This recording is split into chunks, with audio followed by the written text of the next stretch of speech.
നമസ്കാരം. വിനയപൂർവം പണിക്കിറക്കുന്നതാണ് ഈ വീഡിയോന്റെ ഹെഡ്ലൈൻ ഞാൻ കൊടുത്തിരിക്കുന്നത്. അത് മറ്റൊന്നും കൊണ്ടല്ല, കഴിഞ്ഞ ദിവസങ്ങളിൽ ശ്രീ പണിക്കരുടെ വീഡിയോ കാണുകയുണ്ടായി. അപ്പോൾ അതിന് കഴിയാവുന്ന രീതിയിലൊരു മറുപടി കൊടുക്കണമെന്ന് സുഹൃത്തുക്കൾ നിർബന്ധിച്ചതുകൊണ്ടാണ്. സുഖമില്ലാതിരിക്കുന്ന ഒരവസ്ഥയാണ്, ചുമയും ശ്വാസമുട്ടുമായിട്ട്. അപ്പൊ അതുകൊണ്ടാണ് ഇത്രയും ദിവസം വൈകിയത്. പണിക്കരുടെ വീഡിയോ കണ്ടു, പണിക്കരുടെ അഭിപ്രായം കേട്ടു. നിമിഷപ്രിയയുടെ വിഷയത്തിൽ പണിക്കർ പറയുന്ന അഭിപ്രായങ്ങളും ഓരോ വിഷയങ്ങളും വളരെ കൃത്യതയോടുകൂടി അദ്ദേഹം എടുത്ത് സംസാരിക്കുക. ഈ സംസാരിക്കുന്ന ഘട്ടത്തിലെല്ലാം തന്നെ ശ്രീ പണിക്കര് നീതി എന്ന് പറയുന്ന രണ്ടക്ഷരത്തെ ചേർത്ത് പിടിച്ചുകൊണ്ടാണ് സംസാരിക്കുന്നത്. അത് കേൾക്കുമ്പോൾ ഞാൻ ചിന്തിച്ചു പോവാണ്, കേരളത്തിൽ വിശിഷ്യ ഒരു മലയാളിക്ക് എങ്ങനെയാണ് ഇത്തരണത്തിൽ ചിന്തിക്കാനും അത് പൊതുസമൂഹത്തിന്റെ മുൻപിൽ പറയാനും കഴിയാന്ന് ഞാൻ ചിന്തിച്ചു. പ്രത്യേകിച്ചും ശ്രീജിത്ത് പണിക്കരുടെ ഭാഗത്ത് നിന്ന് ഉണ്ടാവാൻ പാടില്ലാത്ത ഒരു കാര്യമാണ് സംഭവിച്ചത്. പൊതുസമൂഹം, നമ്മുടെ കേരളീയ സമൂഹം മുഴുവനും ഒരൊറ്റ അഭിപ്രായത്തിൽ നിൽക്കുന്നു. ഒരു നിമിഷപ്രിയ എന്ന് പറയുന്ന ഒരു സഹോദരിയെ അവരെ കുറ്റവിമുക്തയാക്കി യമനിൽ നിന്നും നമ്മുടെ നാട്ടിലേക്ക് എത്തിക്കാനുള്ള പ്രയത്നം നടത്തിക്കൊണ്ടിരിക്കുന്ന ഘട്ടത്തിൽ ഇങ്ങനെ പൊതുസമൂഹത്തിൽ ഇത്തരമൊരു വീഡിയോ, അതുകൊണ്ട് ശ്രീജിത്ത് പണിക്കർക്ക് ഉണ്ടായ നേട്ടം എന്താണ് എന്നുള്ളതാണ്. ശ്രീജിത്ത് പണിക്കർക്ക് ഒരുപക്ഷെ അഭിമാനമുണ്ടായേക്കാം. ഞാൻ നീതിപൂർവമായി സംസാരിച്ചു, ഞാനതിൽ നീതി കണ്ടു. പണിക്കർക്ക് തെറ്റ് പറ്റി. കാരണം നീതി എന്ന് പറയുന്ന രണ്ടക്ഷരത്തിന്റെ ഒരു ഡെഫിനിഷൻ, അതിന്റെ ഒരു കാമ്പും കഴമ്പും അതിന്റെ ഒരു വ്യാപ്തിയും മനസ്സിലാക്കാൻ പണിക്കർക്ക് കഴിഞ്ഞിട്ടുണ്ട്. എന്നെ സംബന്ധിച്ച് ഞാനതിൽ സംശയിക്കുന്നു. കാരണം അതിലൊരു എക്സാമ്പിൾ പറയാം. മഹാഭാരത യുദ്ധത്തിൽ അല്ലെങ്കിൽ മഹാഭാരത ആ ഒരു കാവ്യത്തിൽ വലിയ ധർമ്മിഷ്ഠനായിട്ടും ധർമ്മം പരിപാലിക്കുന്ന വ്യക്തിയായിട്ട് കാണുന്നതാണ് ഭീഷ്മർ. മഹാമയനായ ഭീഷ്മർ എന്നാണ് പറയുക.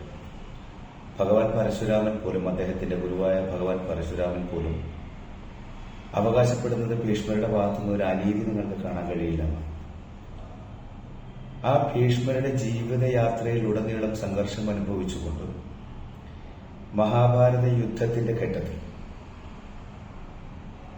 ആ യുദ്ധമുഖത്ത് നിൽക്കുമ്പോൾ യുദ്ധത്തിന്റെ ഗതിവിഗതികൾ നിർണയിക്കുന്നത് ഭീഷ്മരാണ് എന്നുള്ള ഘട്ടമെത്തും.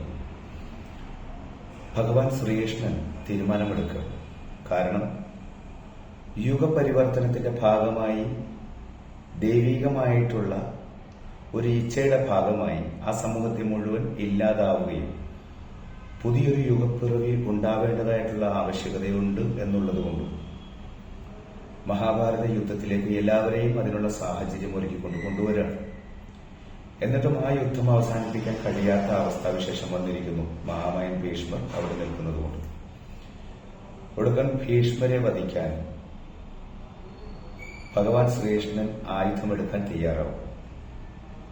ഈ യുദ്ധത്തിൽ ആയുധം എടുക്കില്ല എന്ന് തീരുമാനമെടുത്ത, പ്രതിജ്ഞയെടുത്ത ഭഗവാൻ ശ്രീകൃഷ്ണൻ അവിടെ ഒരു രഥത്തിന്റെ ചക്രം എടുത്തുകൊണ്ട്, എനിക്ക് അങ്ങയെ വധിക്കാൻ ആയുധത്തിന്റെ ആവശ്യമില്ല, ഈ ചക്രം കൊണ്ടും ഞാൻ അങ്ങയെ വധിക്കും എന്ന് പറയുന്നൊരു ഘട്ടമെത്തും.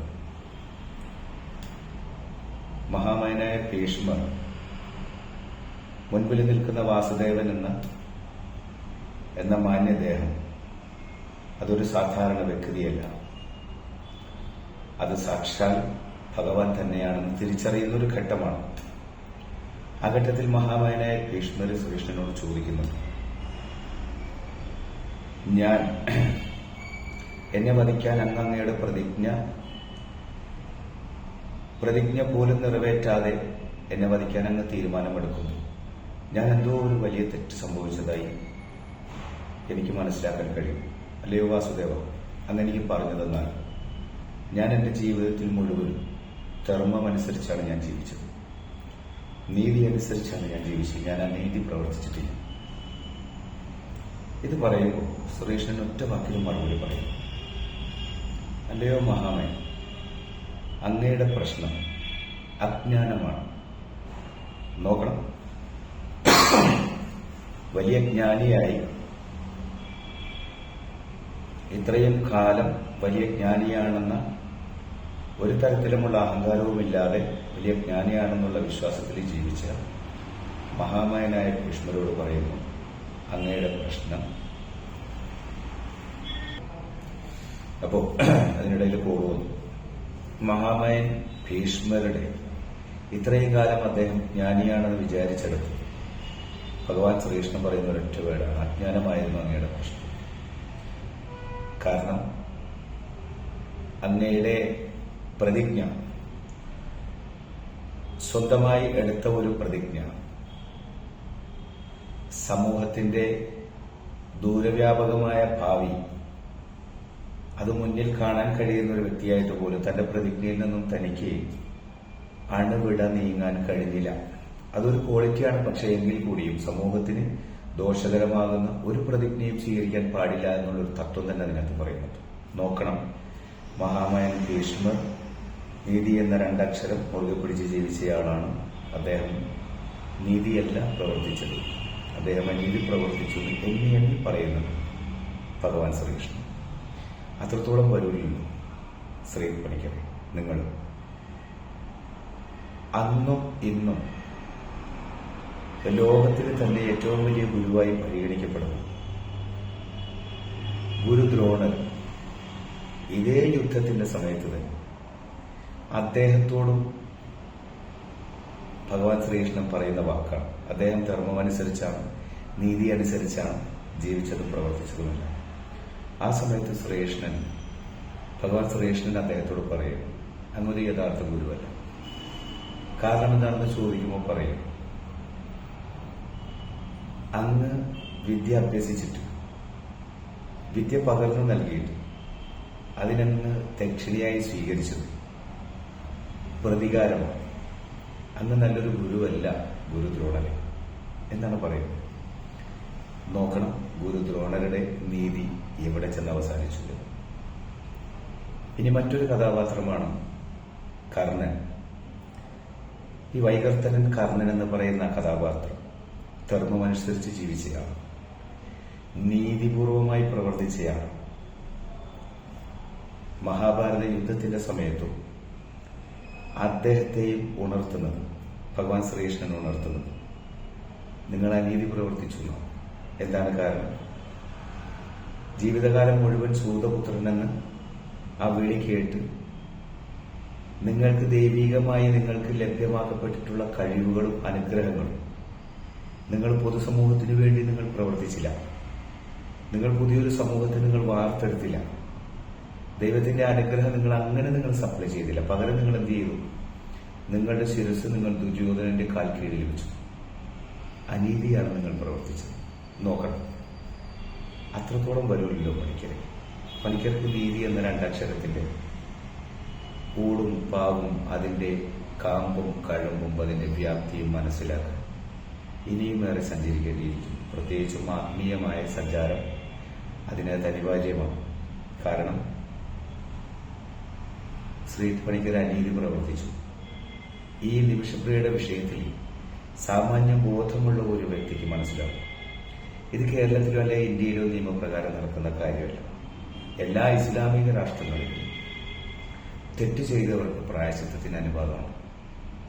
ആ പ്രായശ്ചിത്തത്തിന് അനുവാദമുണ്ട് എന്ന് മാത്രമല്ല, പ്രത്യേകിച്ച് കൊലപാതകത്തിനാണ് അവർ കൊലപാതകം ചെയ്തിട്ടുണ്ട് എങ്കിൽ ആ കൊല ചെയ്യപ്പെട്ട വ്യക്തിയുടെ ബന്ധുക്കൾ, പ്രത്യേകിച്ചും രക്തബന്ധുക്കളായിട്ടുള്ളവർ മാപ്പ് കൊടുക്കാൻ തയ്യാറാണെങ്കിൽ ഇവരെ വിട്ടയക്കാനുള്ള ശരീഅത്ത് നിയമം നിലവിലുണ്ട്.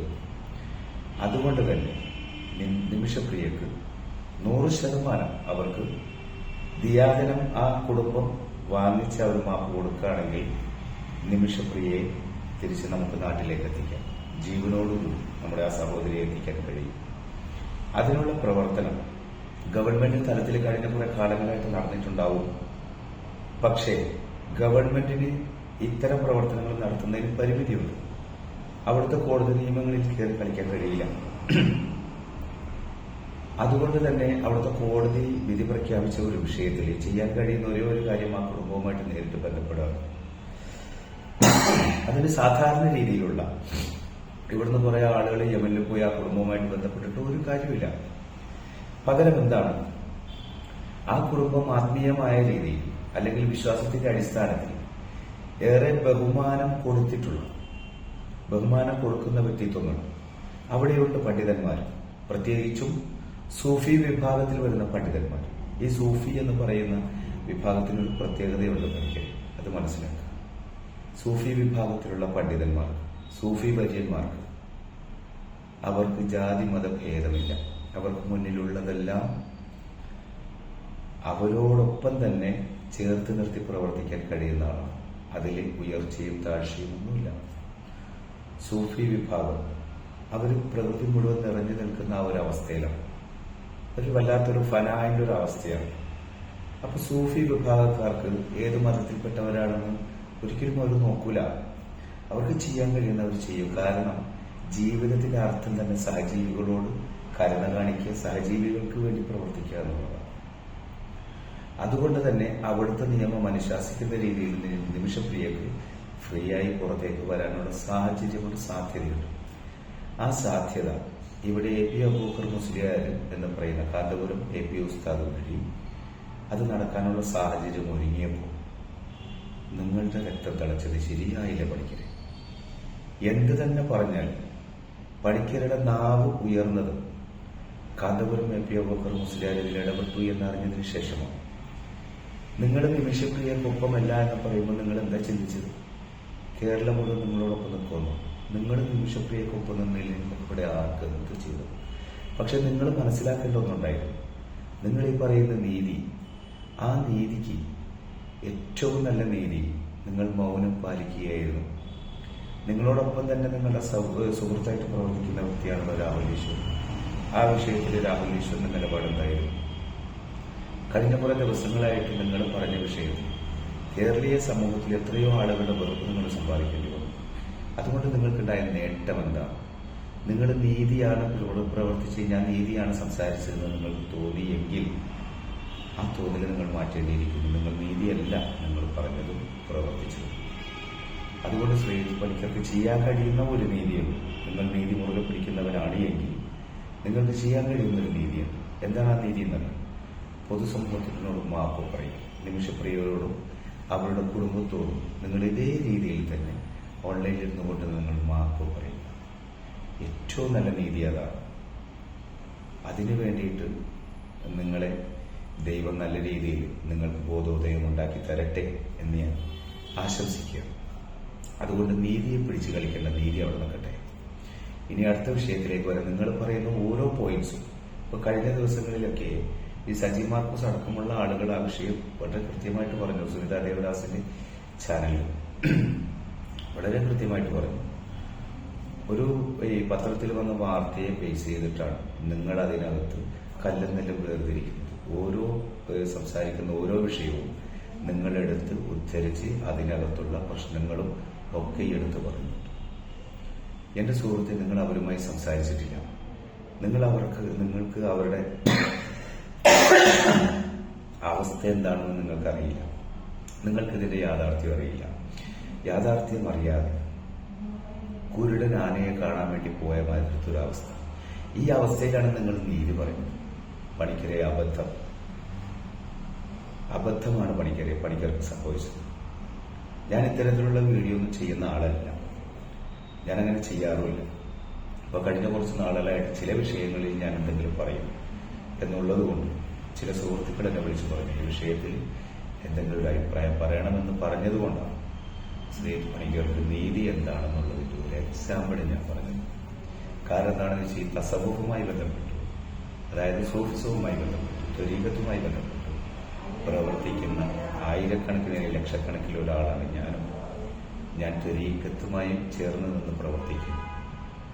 കാരണം ആധ്യാത്മികതയിൽ എന്തെങ്കിലും കുറെ കൂടി കൂടുതൽ അടുപ്പത്തോടുകൂടി ആധ്യാത്മികമായ രീതിയിൽ ജീവിതം നയിക്കാൻ ആഗ്രഹിക്കുന്ന ഒരാളായി എന്ന നിലക്ക് നിങ്ങളെ നീതി എന്ന് പറയുന്ന രണ്ടക്ഷരത്തിന്റെ അവ്യാപ്തി ഒന്ന് പറഞ്ഞ് മനസ്സിലാക്കണമെന്ന് തോന്നുന്നു. അതിന് ഏറ്റവും നല്ലത് മഹാഭാരതത്തിന്റെ ഈ 3 കാര്യങ്ങൾ, 3 വ്യക്തികളുടെ വിഷയങ്ങൾ പറയുന്നതാണെന്ന് എനിക്ക് തോന്നി. അതുകൊണ്ട് ഞാൻ പറഞ്ഞതിൽ എവിടെയെങ്കിലും പണിക്കർക്ക് വേദനിച്ചിട്ടുണ്ടെങ്കിൽ പണിക്കർ ക്ഷമിക്കുക. അതോടൊപ്പം പണിക്കർ ആ നീതി ഒന്നുകൂടി ഒന്ന് വിശദമായിട്ട് മനസ്സിലാക്കാൻ ശ്രമിക്കുക. ആധ്യാത്മികതയിൽ കൂടുതൽ ഉന്നതിയിലേക്ക് പ്രവേശിക്കാൻ ശ്രമിക്കുക. Okay, thank you.